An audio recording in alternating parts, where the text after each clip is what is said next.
Goes for goal and finishes off the PSG victory. Nuno Mendes est lancé, Nuno Mendes va vite, Nuno Mendes passe devant Quadrado, le tir, oh il est beau celui-là, le but de Nuno Mendes. You know the football, it is what it is. Le premier but de Ronald Colomboigny avec le Paris Saint-Germain, quelle joie. Hello and welcome to PSG Review Bearer of the bad news this time, although I'm sure you already know them. But what we're doing right now, right here, is that we waste no time dwelling on the negative. We immediately jump back and have a look at the big picture. What is beyond this immediate hurt and frustration that we might experience right now when we try to analyze the season so far. Oh, and of course it's not over. Mainly we are dealing with Coupe de France finals still because Ligue 1 has been won by now, which is not to say that it doesn't need a good ending, because it does, but how would we analyze this campaign now that the European dream has come to its end? My name is Mikko, great to have you listening. Find and follow the show online on Twitter at PSG Review Pod and on Instagram and TikTok at PSG Review. Let's talk about it all. What happened? PSG is out of the Champions League, but for once I'm not feeling particularly devastated about it. PSG started the second leg of the Champions League semi-finals with 1-goal deficit against Borussia Dortmund. The first leg in Germany, wasn't all that great. It wasn't catastrophic. There were chances there, but no clinical finishing. One of the really noticeable things before the second leg was the confidence. There was confidence in the squad, by the squad, but also by us, the fans. I mean, usually without our chances with 2-goal advantage, and now it seems that for a brief moment that everyone was convinced at least that it's possible. It's possible to qualify and go through to the Champions League final. And it was possible. It certainly should have been possible. 1 goal is not a lot when you come to your own stadium with your own fans and you have had a week to figure things out since the last match. 1 goal wasn't supposed to be an obstacle that you could not overcome. Lucas Hernandez had been injured. He will miss a lot of football, including the Euros, and also very large chunk of the next season, which is pretty disappointing since he genuinely has a good shout to be the best signing of the last summer. He's competing with Barcola and Dembele. Also, of course, I know that there are some people who don't like Dembele so much. They find many flaws in him. But for me, he has been very good this season, and that's not the debate that I'm going to have right now in this episode. But when it comes to Lucas Hernandez, yes, he's been a great new addition to the team, but I am also a little bit concerned now because this injury that has come is quite serious and he's going to miss, like I said, a big part of the whole summer, the Euros and what have you, but also then the beginning of the next summer. And if we look back 1 year ago, Presnel Kimpembe wasn't too far from the similar kind of situation. He was also expected to be coming back at the sort of maybe later stage of the Champions League group stage. That was the early estimation of his return and his recovery. But in the end, as we know now, he hasn't yet made his return to play proper football matches. So I'm a little bit concerned when it comes to Lucas Hernandez, and I hope that it's not as bad as with Presnel Kimpembe. Hopefully he will make it back before the end of the year. I think that would be a good return. But of course, he's such a useful player because he can play on a very high level, few different positions in the defense. So it's something to think about for the summer transfers, that how do you play at least, let's say, half of the season without a player like him. So instead of Lucas Hernandez, we had another Lucas Beraldo in the backline in this match. The only other change to the first leg was that Gonzalo Ramos was playing as a striker and Barcola started on the bench. PSG held most of the ball, but not awfully much to show for it. Really, we played with fear. There was no looseness. I was expecting more on that account, to be frank. It was a bit of a forced performance, which at the end of it all was lost on small margins. They say, you might have heard this before also, that winning UCL, the Champions League, hinges on very small things. It's won on aspects of the game that might seem trivial, marginal, very tiny, small nuances. And I can tell you something, this time these small margins can be measured in centimeters or inches or whatever your preference is. PSG hit the woodwork repeatedly. so many times. If one of those had gone a touch into the right direction, we'd have a different conversation now, perhaps. Also, Mats Hummels tackled Dembele, but he's brought down just centimeters outside of the box, despite both players, for the most part, being in there. But the contact isn't. Any of these things being ever so slightly luckier from our perspective, and it's a different story. We're talking about literal centimeters here, very, very tiny margins. It was a bizarre match, and even two matches in that we did have chances. We were not outplayed in that way that we wouldn't have had chances. We had more expected goals, we had more possession, and we had the keys to the kingdom, but you really have to congratulate Borussia Dortmund here because they were incredibly efficient.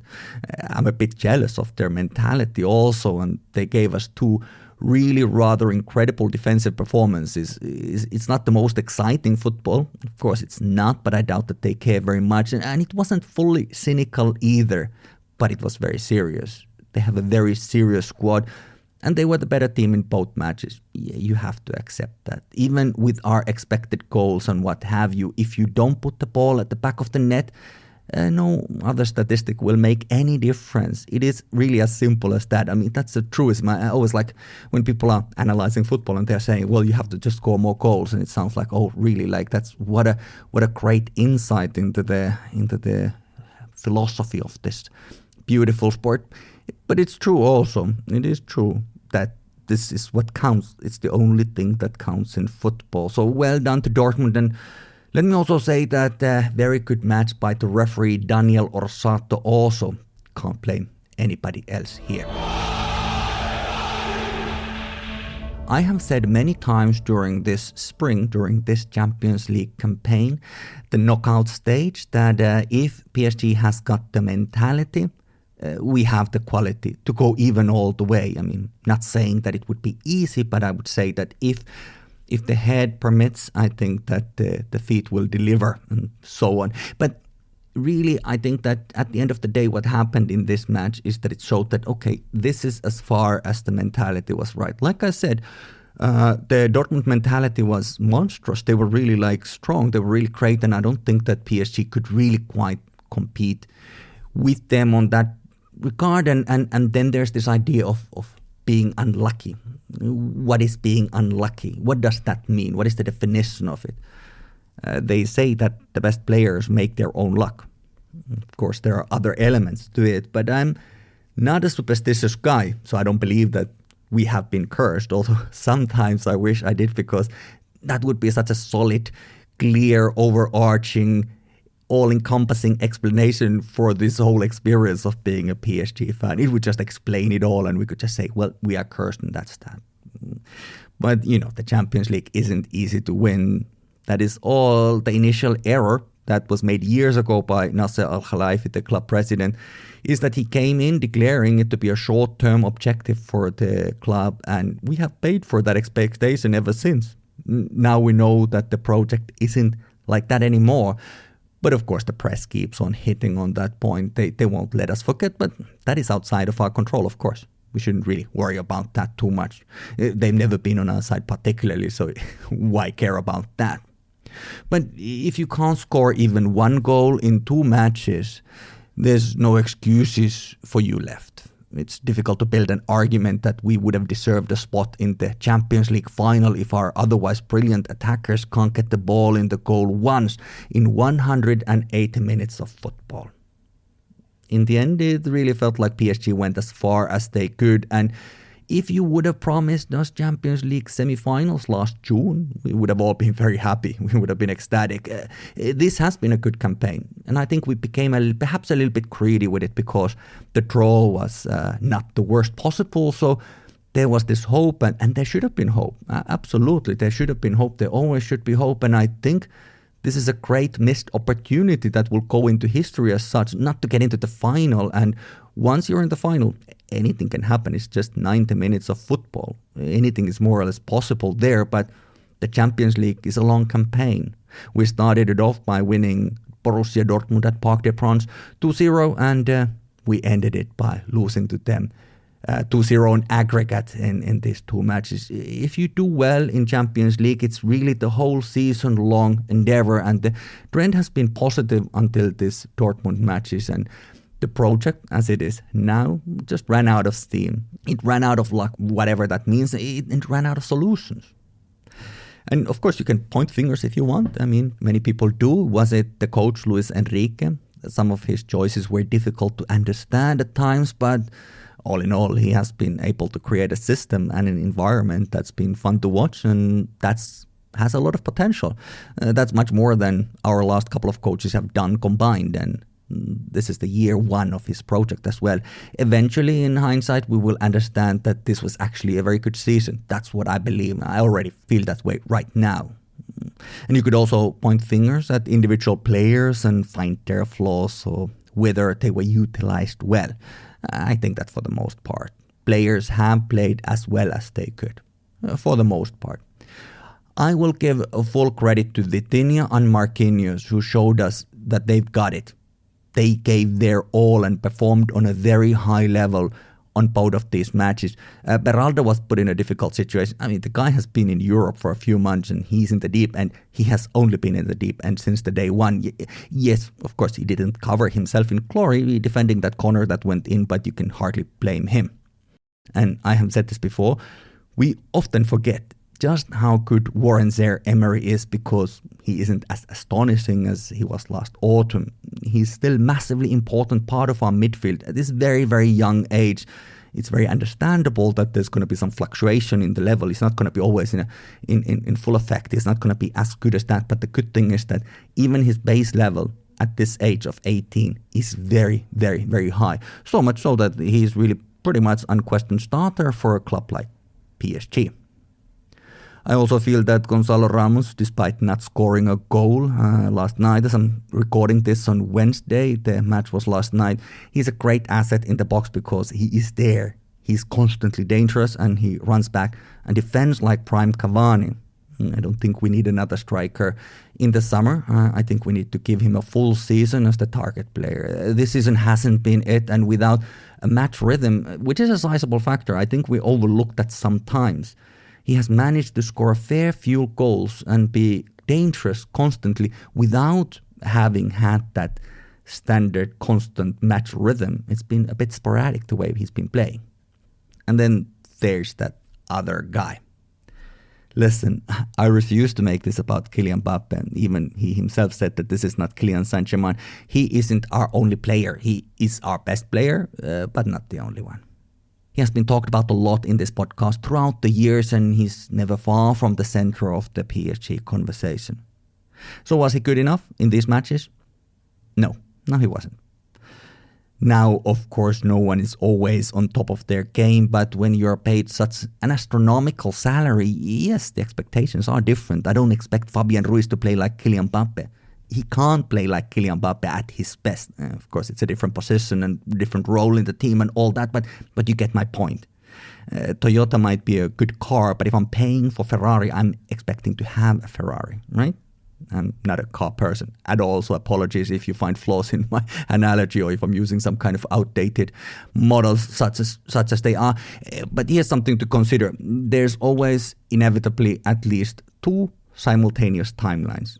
In all stories, as we understand the various different histories that are being told, there's two different timelines. One of them is the public one, that in the press and wherever what people are saying and what we know. And the other one is a secret one. It's the private one, and we struggle to understand things sometimes because we only rely on one version of the story, sort of official version. But it's not the full version. It's not full, so it might not make full sense. Sometimes the hidden story can then come out somehow later down the line. And a good example of this season is how we didn't know really what's the matter with Gonzalo Ramos last autumn, but then it was told that he had actually suffered through a fairly serious virus or some such, lost a lot of weight, and just by the sound of it had an awful time. Back then, when it was happening, we didn't really understand the full extent of it. Not sure if we do even now, but this spring there is another timeline that we know nothing about, and chances are we will never find out. because Kylian Mbappé has been negotiating, or his people have been throughout the whole entire spring with another club. I mean, one assumes it's Real Madrid, but that's neither here nor there because this isn't Real Madrid or Kylian Mbappé podcast. This is a PSG podcast. But either way, they've been negotiating and there might have been ups and downs in those talks. Possibly, I mean, probably at least Olympics, image rights, other things like that. And how has this apparent lack of focus coincided with the ups and downs of those talks? We'll never know. I don't care very much either, but we know the player he is and what he can do. We have seen it, but he has not been on his usual level for large chunks of this spring. He just hasn't. 2 very forgettable matches against Dortmund, 1 against Barcelona.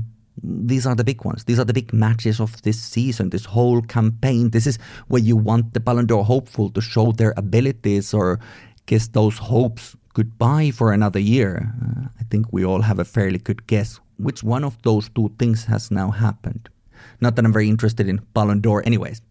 Another thing that I struggle with is that I have never really understood when we talk about players finding it difficult to find motivation for games, or that the coach should somehow bring it out of them.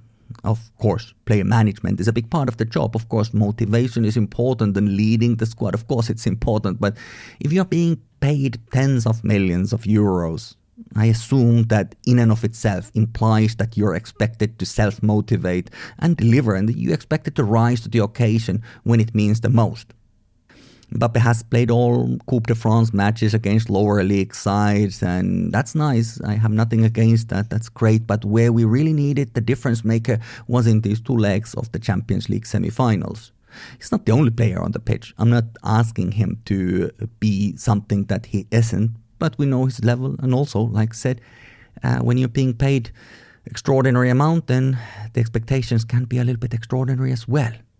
And his fans will undoubtedly point out to every other direction and blame everybody else. This is something that has started to happen more in the last year, but maybe last couple of years, especially this one last year online, that whatever you say about him, his fans are sort of like attacking you and criticizing you and making it about you having an agenda against him or something like that, which I really don't have an agenda against him. I have been supporting him through thick and thin for 7 years. I have watched all of his matches. I know how good player he is, and I keep on saying that I think that he is the best player in the world. He just hasn't been playing on that level that we know he could be when it has really been counting a lot for this team that is paying his salary. I'm not saying he's the only reason why the season ended like this. I'm not saying he's the reason, but he definitely is a reason, and we had the right to expect better from him. And as often, despite his incredible statistic and achievements with various numbers within the club, all the records, he is expected to go that extra mile to push the team beyond some invisible line, some elusive line to make the difference. He's that good, and that's why he's paid that much. But as always with him, the uncertainty of his future, the constant eyeing around the next move, scanning the scene at Spanish capital, it hasn't helped us to get what we want. And of course, it hasn't helped him. Of course, he wanted to bring the big trophy to his hometown. Obviously, he did. And so many times he was pretty much by himself pushing us to that direction, but it didn't end with a great roar. More of a whimper, and there's a chance, I don't know if this is the case, but there's a chance that his future planning has gotten in the way of being in the moment, being that player, in my opinion, the best player in the world, for the club that pays him his salary, that has paid it for 7 years, and instead, perhaps his mind was on an employer that hasn't yet paid him 1 cent.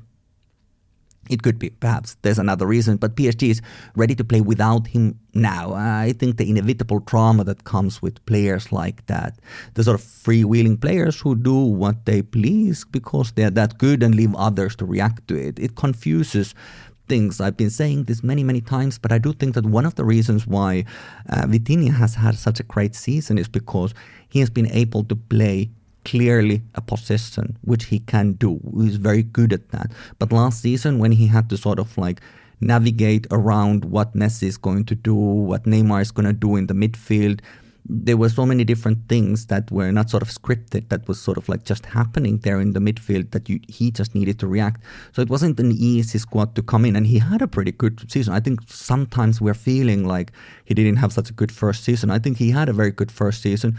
Yeah, there was a little bit of a drop in form, but that was during the time when the whole entire squad was having a drop in form. So I don't think that you can really blame him alone. But nevertheless, this is something that can happen.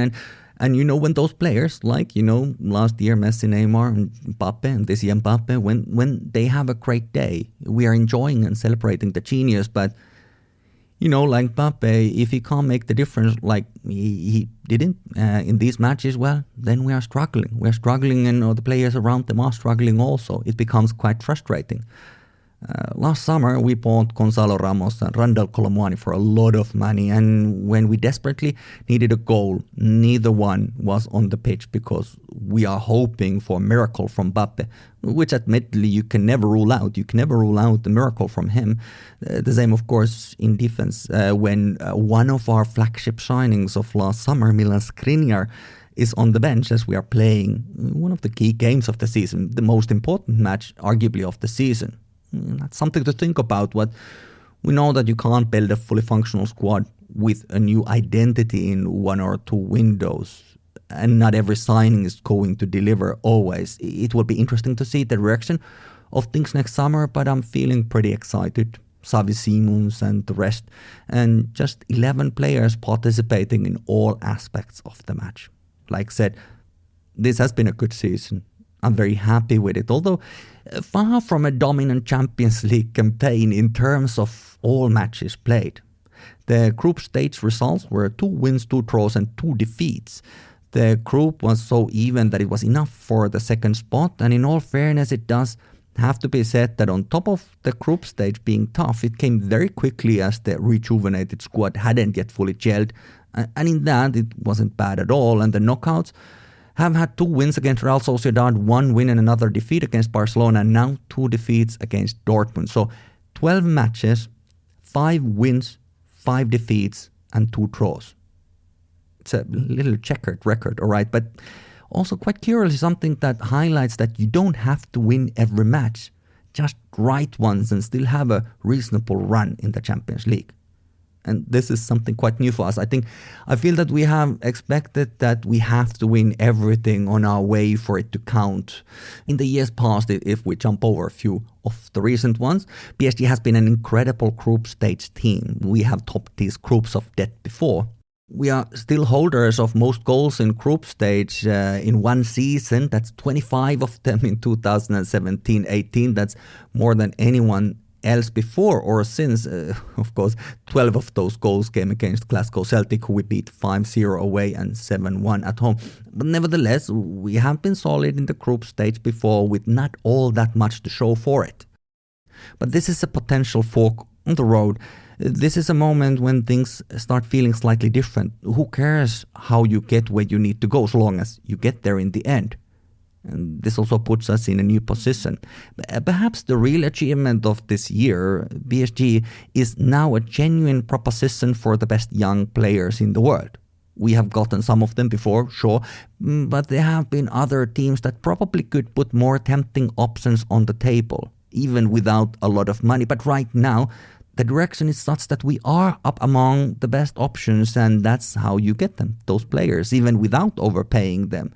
Even Robert Lewandowski had talked along these lines in some interview that he had given how PSG has better project now. There's been good amount of growth and maturity in the operation as of recent. And that's not nothing. It's a very positive trend. And all in all, the season, which has been rebuilding season, let's not forget, has been the most positive step into the right direction in a very long time, I feel. This isn't the first time I record an episode a day after a Champions League exit, but I can promise you this. This is the first time that there's a significant silver lining. Just like for the PSG men, also for the women's team, the semi-final was as good as it got in the Champions League this season. Somewhat bitter pill considering that it was against Lyon, which I really don't care for, but a great consolation was the Coupe de France victory on the weekend, last weekend as I'm recording this. It was last weekend. A trophy is a trophy, and it came through a difficult effort against Fleury, who had knocked out Lyon on their way to the final. They really parked the bus. Something that had been effective against Lyon, but somewhat ironically, it was the second yellow and subsequent red card by one of our very promising young defenders, Teniba Samura, who was also, by the way, nominated for the best young player of the season in France. Anyways, when she needed to leave because of the red card, Fleury took up more possession, as you might imagine, and then that broke their low block defense. PSG got one goal, and that was enough. Up next for them is a semi-final in the new format of Division 1 playoff. They play a derby against Paris FC at Parc des Princes. So if you are in Paris, make sure you attend this coming weekend. Basically, the team that finished first during the normal season plays against fourth, and then the second plays against third. We are the second and playing against the third Paris FC. And winners of those matches go to the final, which is played on the stadium of the team that was higher in the table during your regular season. So there is that trophy to compete for also. Another great news from the women's side is that one of our top players and French national team player, Sakina Kashwai, has signed an extension until 2028 with us, and that is not just a long extension in women's football, where usually the contracts aren't that long, but it's a strong signal that this is a team that a world-class player should commit to. I don't know if I'm reading too much into it, but I take it as a huge positive for the future. PSG men have 4 more matches left to play, and only one of them, the next one, is a home match. That one is against Toulouse on Sunday night this coming weekend. Then a midweek trip to Nice to play against the only French club that has beaten us this season. Time for some revenge perhaps, I don't know. And the final Ligue 1 match is against Metz, who as things stand is in the relegation battle, so they will have a lot to play for, much more so than what PSG does. Toulouse is pretty mid-table. They have no European dream alive nor threat of Ligue 2 for next season, so don't know how that match is going to go to maybe not super motivated teams, or maybe they are, who knows. Nice is currently heading to Europa League, but they could also still get Champions League football for next season. They could also get Conference League, Europa League, or no continental competition whatsoever, so they should be very, very motivated to play against us. After all these, we have the last match of the season, and that is Coupe de France final on Saturday the 25th of May against Olympique Lyonnais. Then that's that. Can you believe we are fast approaching the end of another season? With time, we will understand the significance of this much better. That tends to be the case with everything in life, but I'm feeling pretty upbeat about it all. I feel like a good first step has been taken. Things are hardly ever immediate. They take time. And it's a little bit melancholic right now to bid farewell to the Champions League campaign, the dream for another season. Next time we play it, there's going to be a new system and we will have a new campaign with some new players. It will be long while from now, but it will come eventually. It would have been lovely to hold on to this dream for one more match at Wembley. At least Gianluigi Donnarumma has good memories of finals at Wembley, but that's not meant to be. It's not the end of the world, but it is an end of the Champions League campaign of 2023 to 2024 for Paris Saint-Germain. Thanks for listening to PSG Review. My name is Mikko. I appreciate you spending this moment with me because I know there are many things asking for our attention these days. This is a podcast that aims to understand our beloved PSG a little bit better. There's so much surface level jarring chatter around our club, clickbaity, hot takes and hostile hollering, so this show, PSG Review, is offered to you as an antidote to all of that. Not the only one, but one nevertheless. Take care and more next time. Peace.